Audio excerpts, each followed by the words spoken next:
Hi, I'm Eliza. Welcome to my vlog where I talk about the ins and outs of starting a tech company from someone who's going through the process right now.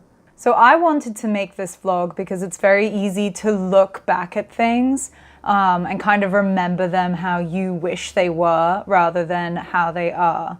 And that includes a lot of instances that people don't even think about, but that are crucial to starting a company. And one of those things is lawyers, which is what I am going to be talking about today. So in true internet fashion, here are 5 things you need to think about when you are hiring your lawyer.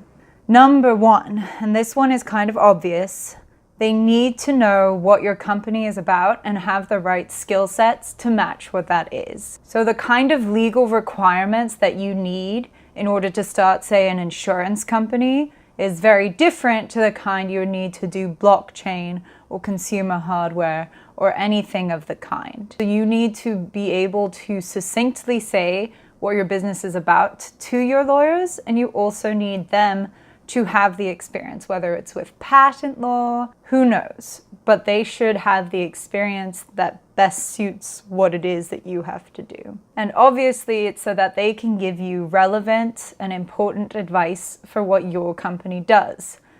For example, my lawyers are probably going to first tell me that I should probably stop making these videos. Number 2. Think about the size of the firm and its reputation. So there's a lot of very small law firms that are specifically designed to work with startups.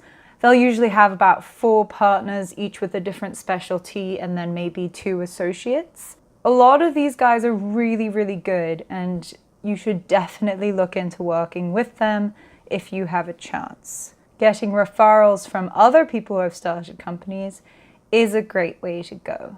The other thing that you might want to consider is the reputation of the firm. And that doesn't just mean you should go with the best name law firm that you can get a meeting with, but sometimes the reputation of the law firm can be a big deal. You also want to make sure that their reputation is good at startup law, specifically for things like financing with VCs and such. There are some really, really big law firm names out there, but they might not have the best experience with this particular field. Number 3, check what their fees are and also check their fee schedules. So what this means is you should know exactly how much you're supposed to be paying, but also when you should be paying those fees. Is it month to month? Is it after a project? When are these going to happen?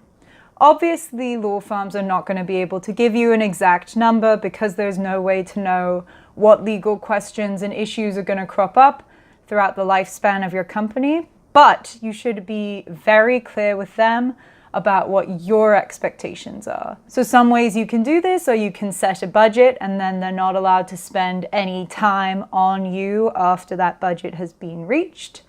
You can have them do estimates as certain projects come up and see if that makes sense, and if not, go to a different firm for those needs. Or you can have them write up some sort of schedule of how much your fees are going to cost when. Most law firms will work with you to make sure that you will actually be able to pay them, because that's in their best interests. So if you don't have any financing yet, you should be able to work out a fee deferral quite easily. Number 4.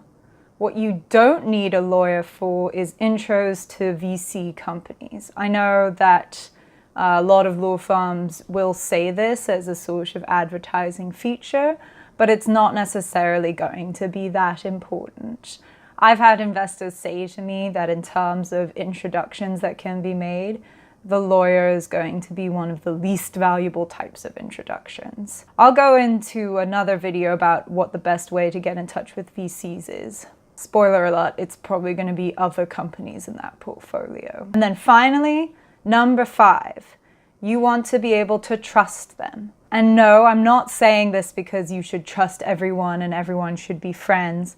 I'm saying this because if you have any reservations, whether you think it's going to be too expensive, or you don't trust these guys enough, or you don't know what is happening in terms of the legal situation in your company, you want to be able to always, always, always make that phone call, even if it's just for 5 minutes with your lawyer, to be able to discuss the legal ramifications of anything that you're doing.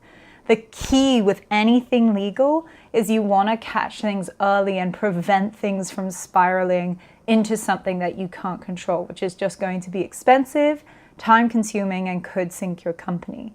So you want to be with a lawyer who you can talk to, and so that you can nip it in the bud, whether it's IP agreements, financing, what have you. Keep in mind that you don't just have to have one law firm.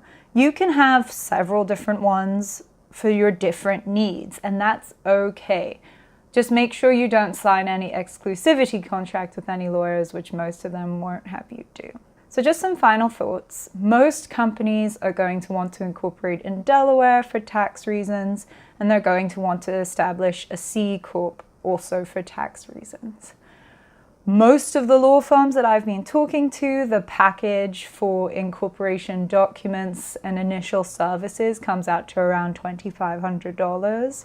So, and that's in New York City. So if you are in New York and you're looking to start a company, expect those sorts of costs. You could do the filing yourself, but it's kind of hard to do. I know that hiring a lawyer is viewed as a simple step in order to start your company, but every step takes time. And if you don't do it right, it's just going to be more money and more time for you that you could be spending building a great product and building a connection with your audience. So do you have any tips when dealing with lawyers? Leave them in the comments below.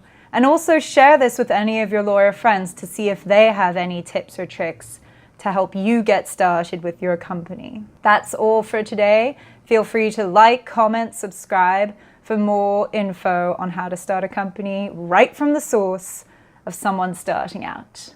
I'll see you next time. Have a great day.